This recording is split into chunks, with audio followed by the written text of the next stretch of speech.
Hello प्यारे प्यारे बच्चों, कैसे हैं आप सभी। उम्मीद करती हूँ आप सभी लोग बहुत अच्छे होंगे, स्वस्थ होंगे और कक्षा के लिए बहुत ज्यादा उत्साहित होंगे। तो चलिए बच्चों, आज की कक्षा शुरू करते हैं। आज हमारे पास है हमारा पाठ 10 जिसका नाम है वैदिक काल। तो बच्चों, आज हम अपने वैदिक काल के बारे में पढ़ने वाले हैं। तो आइए शुरू करते हैं। तो परिचय के साथ, तो बच्चों परिचय है, वैदिक सभ्यता भारत की प्राचीनतम सभ्यता है। यह सभ्यता भारत के इतिहास में अपना महत्वपूर्ण स्थान रखती है। आर्यों द्वारा यह सभ्यता विकसित की गई थी। आइए पाठ पढ़कर वैदिक काल के बारे में जानें। तो बच्चों आइए शुरू करते हैं पाठ को। आर्य सभ्यता का काल भारतीय इतिहास में वैदिक युग कहलाता है। आर्य सभ्यता का काल बच्चों क्या कहलाता है? वैदिक युग।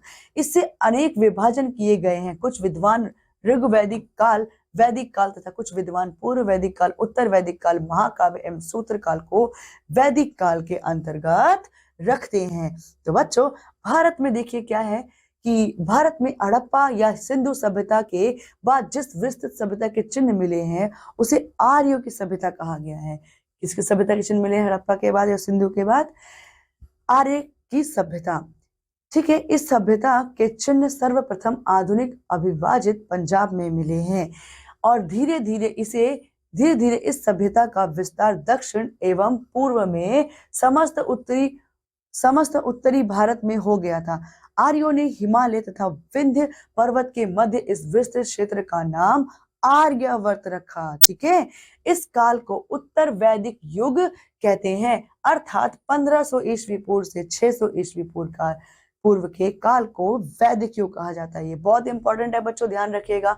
अब बच्चों जो 1500 ईसा पूर्व से 1600 ईसा पूर्व काल को वैदिक युग कहा जाता है। ठीक है, हमें वेदों के बारे में बहुत सी जानकारी इसी काल से मिलती है। इस काल में भारत में रहने वाले लोगों को आर्य कहा जाता था। इस काल में जो लोग रहते थे उन्हें क्या बोलते थे बच्चों? आर्य कहते थे। भरत आर्यों का शक्तिशाली राजा था तथा उसी के नाम पर देश का नाम भारतवर्ष पड़ा था। विद्वान लोग वैदिक काल और वैदिक साहित्य को दो भागों में बांटते हैं। प्रारंभिक दौर का प्रतिनिधित्व ऋग्वेद करता है, जबकि बाद के दौर में बाकी तीनों वेद, ब्राह्मण, आरण्यक और उपनिषद आते हैं। इस प्रकार वैदिक काल को दो भागों में विभाजित किया गया है, प्रारंभिक वैदिक काल तथा उत्तर वैदिक काल। ठीक है बच्चों, क्योंकि जो दौर में जो वेद हैं, तीनों वेद हो गए, ब्राह्मण हो गए, आरण्यक हो गए और उपनिषद आते हैं तीनों में। ठीक है, तो बच्चों आइए इस जानकारी को भी पढ़ते जो बॉक्स में दी गई है। तुर्की देश को एशिया माइनर यानी कि लघु एशिया कहा जाता है। इसका अधिकांश भाग एशिया में तथा आंशिक भाग यूरोप में स्थित है, इसीलिए बच्चों इसे लघु एशिया कहते हैं। और दूसरे बॉक्स में क्या है? सप्त सैंधव क्षेत्र 7 नदियों का प्रदेश था। सप्त सैंधव जिसको 7 नदियों का प्रदेश था, वो बच्चों ये नदियां कौन कौन सी हैं? सतलुज, ब्यास, रावी, चनाब, झेलम, यमुना, सिंध। यह बहुत ही उपजाऊ प्रदेश था। इस प्रदेश में क्योंकि ये 7 नदियों का जो समावेश था, ये जो वहां की मिट्टी को बहुत उपजाऊ बनाते थे। ठीक है बच्चों, और आइए जानते हैं इन तीनों भागों के बारे में। तो बच्चों पहला क्या है हमारे पास? ऋग्वैदिक काल। इसे क्या बोलते हैं? ऋग्वैदिक एज। तो इस काल को ऋग्वैदिक काल कहा जाता है क्योंकि इस समय ऋग्वेद की रचना हुई, इसीलिए इसे क्या कहा जाता है? ऋग्वैदिक काल कहा जाता है। तो बच्चों ऋग्वैदिक काल की जानकारी का एक बहुत ही मूल्यवान स्रोत है। अब ऋग्वेद में क्या है? ऋग्वैदिक काल की समस्त जानकारियां हैं और ऋग्वेद देवी व देवताओं की प्रार्थनाओं व 1028 श्लोकों का संग्रह। अब ऋग्वेद में क्या? देवी और देवताओं के जो क्या है महिमा व्याख्यान करना, उनकी प्रार्थनाएं हो गई और 1028 श्लोक का संग्रह है, इकट्ठे है ना। एक श्लोक को एक सूक्त कहा जाता था। एक श्लोक को क्या बोलते थे वहां पर? एक सूक्त, यानी कि ऋग्वेद में, जिसका अर्थ है भली भांति कहा गया। और सूक्त का अर्थ क्या होता है बच्चों? भली भांति कहा गया। श्लोकों की रचना सामान्य ऋषियों द्वारा की गई थी, कुछ की रचना विदुषी महिलाओं द्वारा की गई थी। प्रारंभ में ऋग्वेद को लिखा नहीं गया था, परंतु इसे मौखिक रूप से हस्तांतरित कर दिया गया था। ओरली अपने गुरु अपने शिष्यों को पढ़ाते थे गुरुकुल वगैरह में। ठीक है बच्चों, इस अवधि से हस्तांतरित किया गया ज्ञान श्रुति के नाम से जाना जाता था। मतलब सुन के एक ज्ञान जो आगे क्या किया जा रहा है? दिया जा रहा है अपने शिष्यों को, दूसरी पीढ़ी को, उसे क्या बोलते हैं? ज्ञान श्रुति।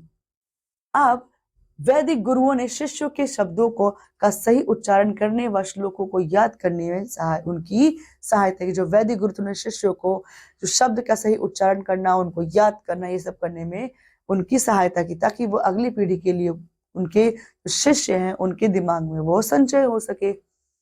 आगे देखिए किस तरीके से बच्चों किसका एक जो प्रति है किसकी है, ये किसका चित्र है, ये ऋग्वैदिक काल का कुछ पन्नों का चित्र है। यहाँ पर इस तरीके से बच्चों इस लेख में लिखा गया है, संस्कृत पूरा संस्कृत में लिखा गया है और इसमें केवल देवी देवताओं की प्रार्थनाएं हैं। देखते हैं बच्चों राजनीतिक जीवन, पॉलिटिकल लाइफ। ऋग्वैदिक काल के लोग सप्त सिंधु यानी कि 7 नदियों, आधुनिक में क्या है आजकल हम इसको सप्त सिंधु को क्या बोलते हैं बच्चों, आधुनिक हरियाणा एवं अविभाजित पंजाब बोलते हैं, कहलाने वाले क्षेत्र में रहते हैं। ठीक है, कौन, ऋग्वैदिक काल के सप्त सिंधु लोग। इस क्षेत्र को 7 नदियों, जैसे मैंने अभी बताया था, जैसे बच्चों अगेन लिखा है, सिंधु, झेलम, चनाब, रावी, व्यास, सतलुज एवं सरस्वती द्वारा जल प्राप्त होता था। हालांकि सरस्वती नदी सूख चुकी है अब, लेकिन पहले इसका अस्तित्व था बच्चों। अब देखते हैं जनजातीय विभाजन क्या होता है। तो ऋग्वैदिक काल में आर्यों को जनजातीय समूहों में विभाजित किया गया था। जो जनजातियां क्या थी, ये जनजातियां जन या विष कहलाती थी। क्या बोलते थे इन जनजातियों को, जन या विष बोलते थे। ये जनजातियां पशुपालक थी, यानी पशुओं का पालन करती, चरवाहा थी। विष के सभी वयस्क सदस्य युद्ध में भाग लेते थे। गविष्ठ कहलाने वाली लड़ाइयां पशुओं व उनके बंदरगाहों के हक के लिए लड़ी जाती थी। जो गविष्ठ लड़ाइयां थी बच्चों, बंदरगाह या फिर पशुओं के हक के लिए लड़ी जाती थी। प्रत्येक विजय के पश्चात विश्व के सभी सदस्यों को लूट के माल का भाग मिलता था, और जो प्रत्येक विजय होती थी उस विजय के बाद जो विष था, विष का लड़ाई थी, उसके बाद जो जितना लूटा हुआ सामान था सब आपस में बांटते थे। ठीक है, सबसे अधिक प्रयोग किए जाने वाला हथियार क्या था बच्चों, धनुष बाण था।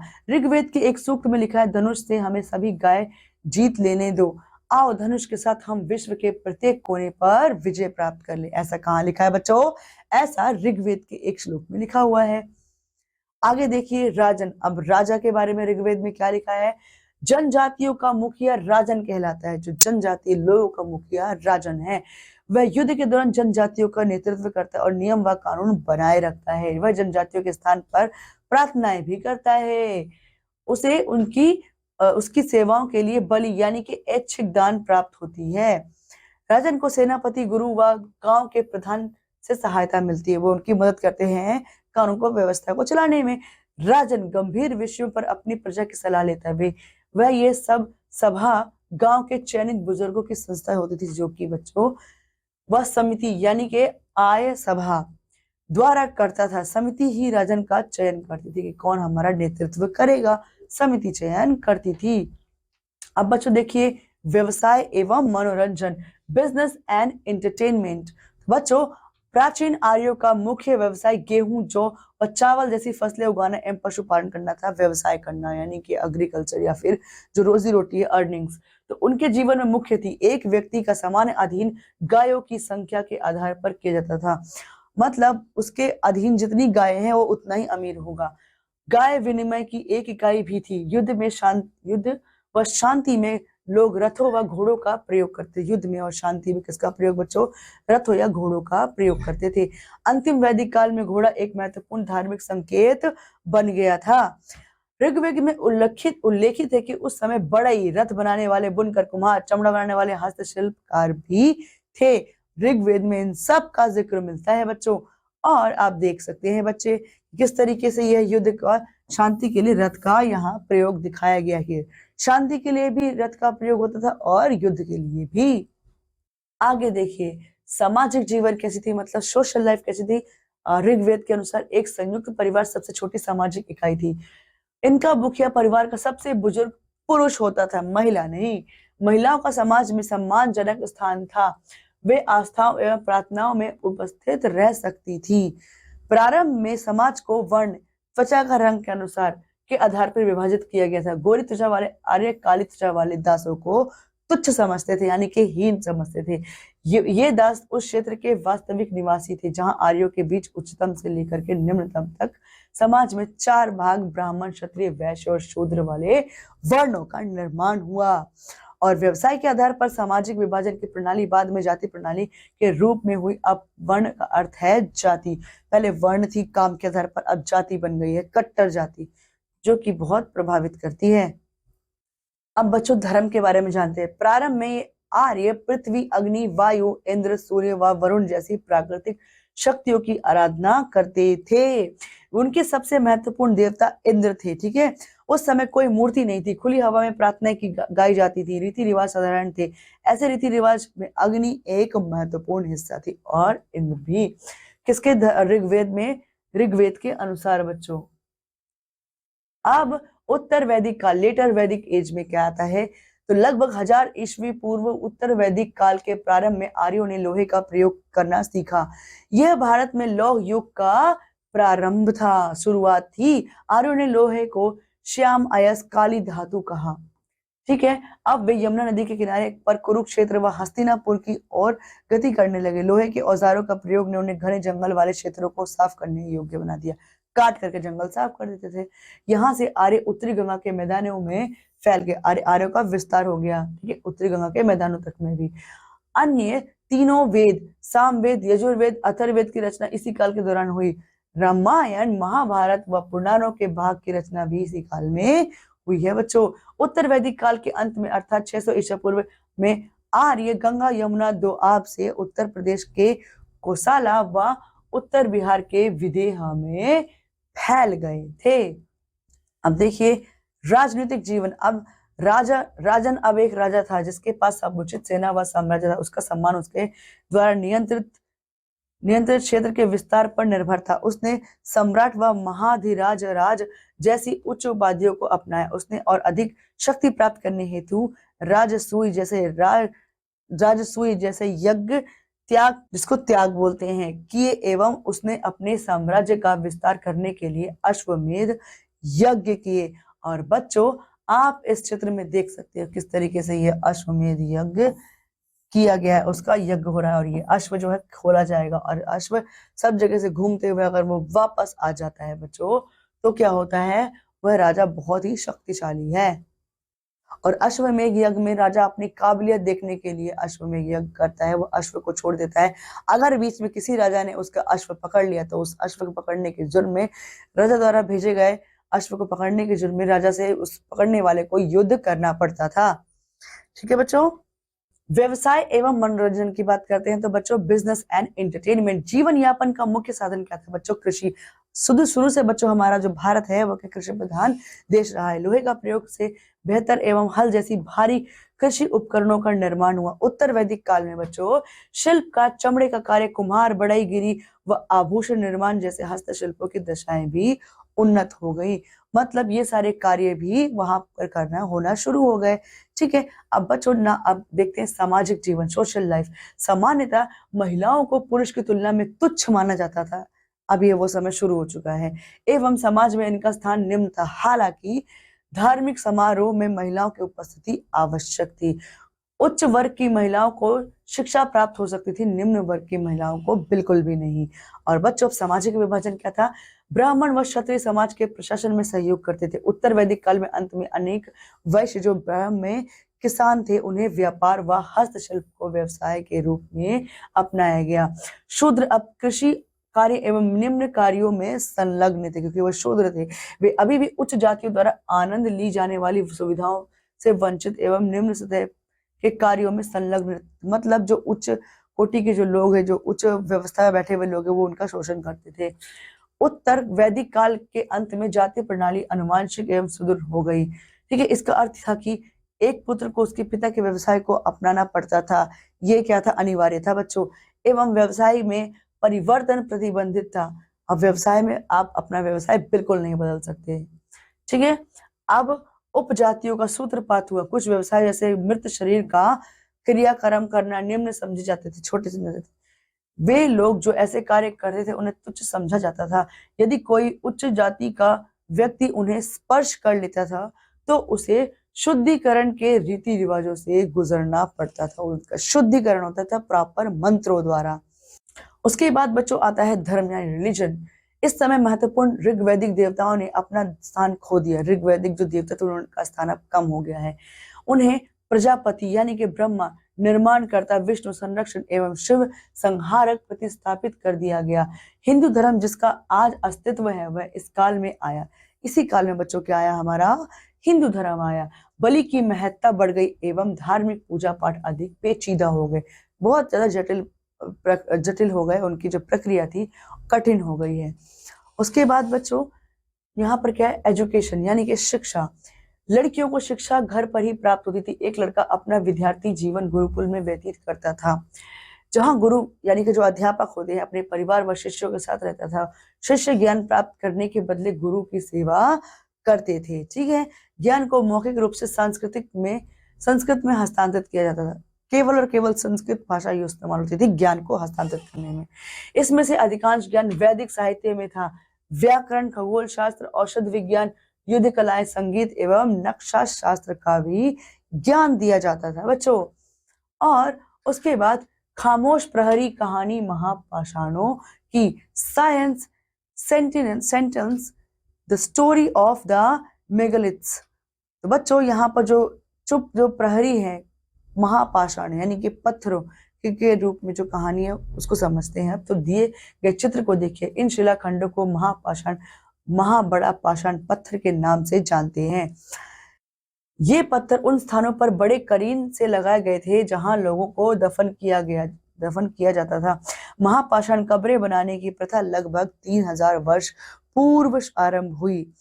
यह प्रथा मुख्यतः दक्कन, दक्षिण भारत, उत्तर पूर्वी भारत और कश्मीर में प्रचलित थी। कुछ महापाषाण जमीन के भीतर होते थे जबकि कुछ महापाषाण जमीन के ऊपर ही दिख जाते थे।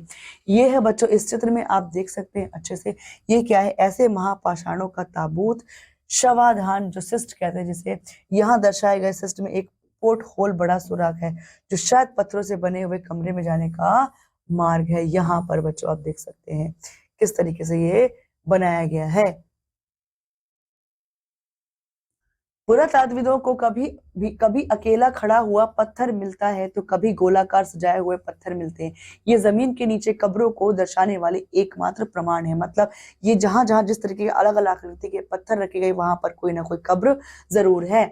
तो महापाषाणों को बनाने के लिए लोग कई प्रकार के कार्य करते, जिनमें हमने जिन कार्यों की सूची तैयार की है वो उन्हें इस तरीके से उन्हें क्रमबद्ध कीजिए। जैसे गड्ढे खोदना, शिलाखंडों को ढोकर लाना, बड़े पत्थरों को तराशना तथा मृतकों को दफनाना।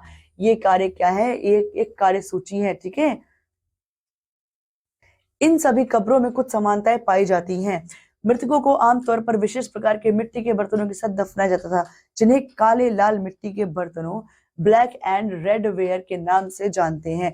इनके साथ ही घोड़ों के कंकाल तथा सामान, लोहे के औजार तथा हथियार और पत्थर तथा सोने के गहने प्राप्त हुए हैं, जिनको उन्हीं के साथ उनकी प्रिय वस्तु समझ करके दफना दिया जाता था। आगे देखिए बच्चों, क्या हड़प्पा के शहरों में लोहे का प्रयोग किया जाता था? देखते हैं। महापाषाण कब्रों से प्राप्त हुई लोहे की वस्तुएं, घोड़े के लिए सामान, एक कटार जो कि लोहे की थी और कुल्हाड़ियां वो भी लोहे की थी। तो लोगों की सामाजिक असमानताओं के बारे में पता करना क्या है बच्चों? अब इनसे हमें क्या पता चलता है? इनसे पता चलता है कि हाँ, प्रयोग किया जाता था। उसके बाद लोगों की सामाजिक असमानताओं के बारे में पता करना, finding about social differences of people. पुरातात्विदों का मानना है कि कंकाल के साथ जो वस्तुएं प्राप्त हुई वे मृतकों की ही हो रही होंगी। कई बार एक कब्र की अपेक्षा दूसरी कब्र में अधिक वस्तुएं प्राप्त होती हैं। यहाँ के व्यक्ति एक कब्र में 33 सोने के मनके तथा शंख मिलते हैं। अन्य कंकालों के पास केवल कुछ मिट्टी के बर्तन ही मिले। इससे दफनाए गए लोगों की सामाजिक स्थिति में अंतर का बोध होता है। कुछ लोग गरीब थे तो कुछ लोग अमीर, कुछ लोग सरदार थे तो दूसरे अनुयायी थे। मतलब बच्चों ये सब उनके, किसी कब्र में ज्यादा सामान मिला है, अच्छा कीमती सामान मिला, वो क्या होंगे? अमीर होंगे। जिनमें सिर्फ मिट्टी के बर्तन मिले हैं वो गरीब रहे होंगे। सामाजिक स्थिति का भी ऐसे पता चलता है। ठीक है, और बच्चों कुछ लोग जो अमीर थे, कुछ लोग सरदार थे, तो दूसरे लोग क्या थे? अनुयायी थे। क्या कुछ कब्रगाहें खास परिवारों के लिए थी? तो were some burial spots meant for certain families? Let's understand. So कुछ महापाषाणों में एक से ज्यादा कंकाल पाए गए हैं। इससे यह अनुमान लगाया जा सकता है कि शायद एक ही परिवार के दो लोगों को एक ही स्थान पर अलग अलग समय पर दफनाया होगा। बाद में मृतकों के पोर्ट होल के मार्ग से कब्रों में लाकर दफनाया जाता था। जो बाद में जैसे एक बार दफना दिया, दूसरा कोई प्रियजन मर गया उसको भी वहीं दफनाते थे। और वो कैसे करते थे बच्चों, बाद में मृत्यु की पोर्ट होल के मार्ग से कब्रों में ला करके दफनाया जाता था। पोर्ट होल से ले आए और कहाँ दफनाया बच्चों, कब्रों में। यहाँ लगाए गए गोलाकार पत्थर या चट्टान चिन्हों का कार्य करते थे। चट्टान जो चिन्ह लगाए जाते थे, तो चट्टान पत्थर लगाते थे, वो चिन्ह का काम करते थे। लोग यहाँ जहाँ लोग जरूरत के अनुसार शवों को दफनाने दोबारा आ सकते थे, जितनी जरूरत होगी अगर, तो उनको दफनाने के लिए दोबारा वहां पर आ सकते थे, इसलिए वो अपना निशान बना करके जाते थे। इनाम गांव के एक विशिष्ट व्यक्ति की कब्र, grave of a distinguished person of a इनाम गांव। इनाम गांव सीमा की सहायता नदी घोड़े के किनारे स्थित एक स्थान है। किसके सहारे, नदी घोड़ के किनारे, ठीक है। यहाँ पर लगभग 3600 से 2700 वर्ष पूर्व लोग रहते थे, अब नहीं रहते हैं। यहाँ इनाम गांव सीमा, यहाँ वयस्क लोग अक्सर गड्ढे में सीधा लिटाकर दफनाए जाते थे। उनका सिर उत्तर की ओर होता था। कई बार वे घर के अंदर ही दफनाए जाते थे।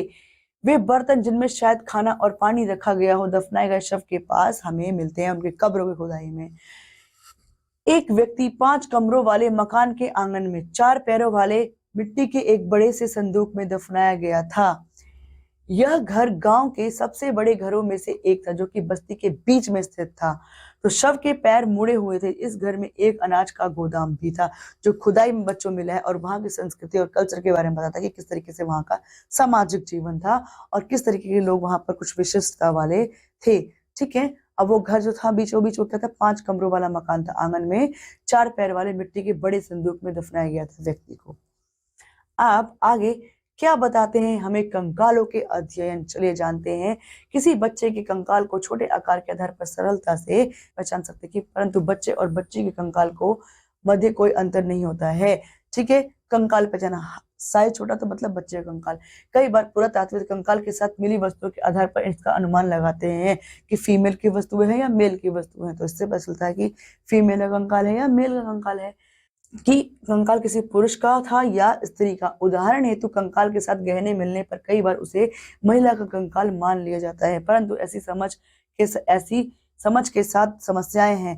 प्राय पुरुषों द्वारा भी आभूषण पहने जाते थे, इसलिए कंफ्यूजन का काम है। कंकाल का लिंग पहचानने का सबसे अच्छा तरीका उसकी हड्डियों की जांच है, क्योंकि बच्चों को जन्म देने के कारण महिलाओं की कटी प्रदेश या कूल्हे पुरुषों से ज्यादा बड़ा होता है। यह समझ कंकालों के आधुनिक अध्ययन पर आधारित है। अब ये अध्ययन कैसा है बच्चों, ये आधुनिक अध्ययन है।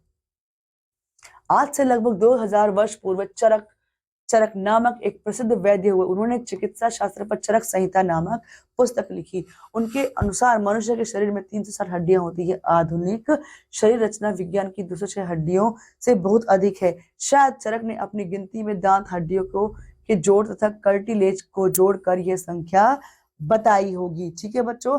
अब बच्चों, इनाम गांव के लोगों के काम धंधे कैसे थे, तो ऑक्यूपेशंस एट इनाम गांव। तो बच्चों, पुरातत्वविदों ने इनाम गांव में गेहूं, जौ, बाजरा, चावल, दाल, मटर, तिल के बीज प्राप्त हुए हैं। कुछ जानवरों की हड्डियां भी प्राप्त हुई हैं।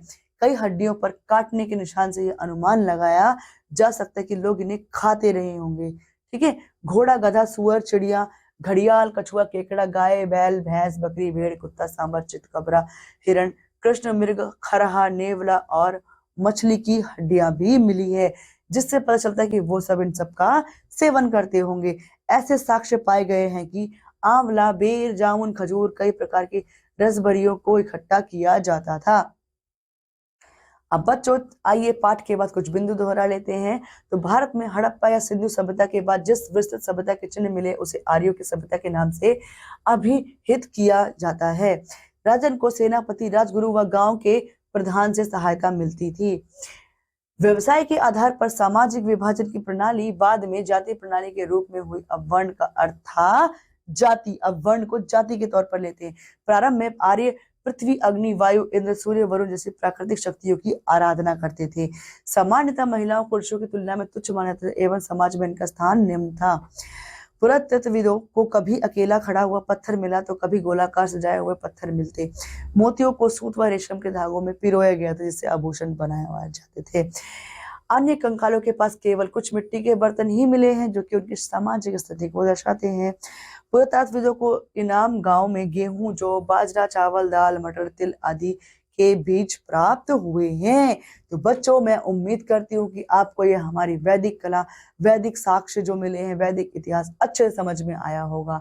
तो बच्चों, अब मैं आपसे अगली कक्षा में मिलती हूँ। इस कक्षा में इतना ही। तो बच्चों, पढ़ते रहिए, खुश रहिए। Bye bye.